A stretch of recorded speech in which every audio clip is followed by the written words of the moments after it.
ఆయన civil services నుండి IRS కు ఎంపికైన ఉన్నత ఉద్యోగి. అయితే వైఎస్ జగన్ పిలుపుతో రాజశేఖర రెడ్డిపై ఉన్న గౌరవంతో ఉన్నత ఉద్యోగానికి రాజీనామా చేసి రాజకీయాల్లోకి వచ్చారు.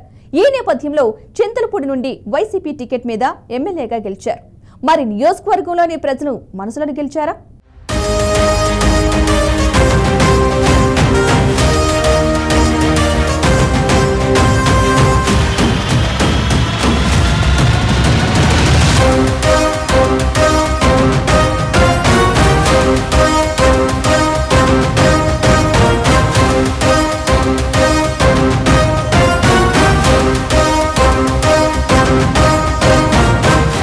దేశంలోనే అత్యున్నత సివిల్ సర్వీస్ ఉద్యోగం చేస్తున్న చింతలపూడికి చెందిన విఆర్ ఎలీజాను వైసీపీ అధినేత జగన్ తమ పార్టీలోకి ఆహ్వానించారు. వైఎస్ జగన్ పిలుపుతో వైఎస్ రాజశేఖర రెడ్డిపై ఉన్న గౌరవంతో ఉన్నత ఉద్యోగాన్ని వదిలేసి 2019లో రాజకీయాల్లోకి వచ్చారు. దీంతో చింతలపూడి నుండి వైసీపీ టికెట్ ఇచ్చారు జగన్. చింతలపూడికి చెందిన స్థానిక వ్యక్తి ఉన్నత ఉద్యోగి కావడంతో నియోజకవర్గంలోని ప్రజలు కూడా ఎలీజాను భారీ మెజారిటీతో ఎమ్మెల్యేగా గెలిపించుకున్నారు. ఆ ఎన్నికల్లో టీడీపీ అభ్యర్థి కర్ర రాజారావుపై 36,000 పైచిలుకు ఓట్ల మెజారిటీతో గెలిచి తొలిసారి ఎమ్మెల్యేగా అసెంబ్లీలో అడుగుపెట్టారు.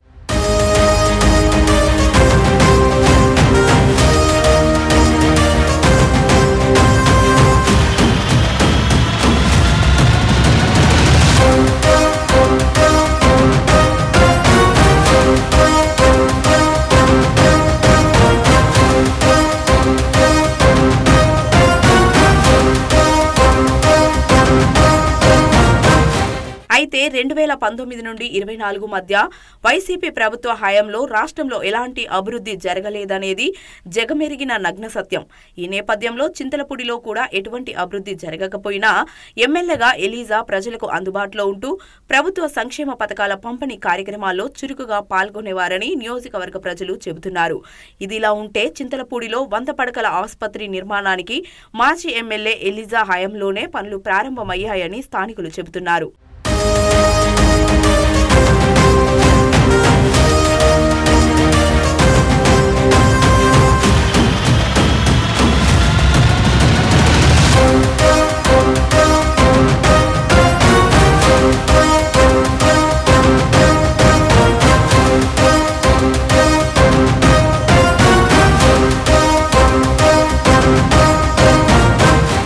అలాగే చింతలపూడి నియోజకవర్గంలో గ్రీన్ హైవేకు సంబంధించిన పనులకు రైతుల నుండి భూసేకరణ లాంటి సమస్యలను చాలా వరకు మాజీ ఎమ్మెల్యే ఎలీజా పరిష్కరించారని తెలుస్తోంది. దీంతో ఎలీజాపై వ్యక్తిగతంగా ప్రజల్లో పాజిటివ్ టాక్ ఉంది. కాకపోతే నియోజకవర్గంలో గ్రూప్ రాజకీయాలు ఎక్కువ.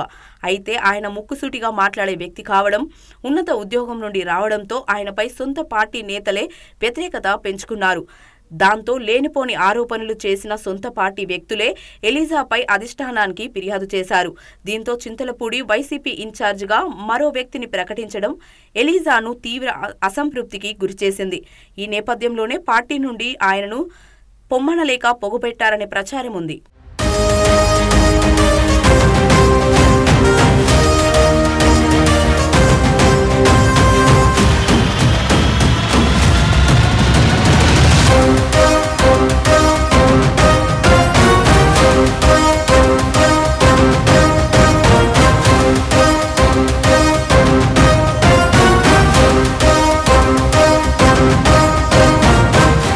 అయితే జగన్ ను నమ్మి ఉన్నత స్థాయి ఉద్యోగానికి రాజీనామా చేసి రాజకీయాల్లోకి వచ్చిన ఆయన జగన్ కేబినెట్ లో మంత్రి పదవి ఆశించారు.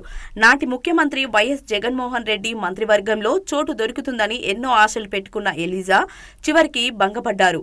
అంతేకాదు జగన్ చేసిన వివిధ సర్వేల్లో ఎలీజా వెనుకబడ్డారనే ప్రచారం జరగడంతో ఆయన రాజకీయ భవిష్యత్పై నీలినీడలు కమ్ముకున్నాయి. దీంతో 2024లో ఎలీజాకు టికెట్ రాదని ఆయన వ్యతిరేక వర్గం ప్రచారం చేయడంతో ఆయనే వైసీపీని వీడి కాంగ్రెస్ కండువా కప్పుకున్నారు.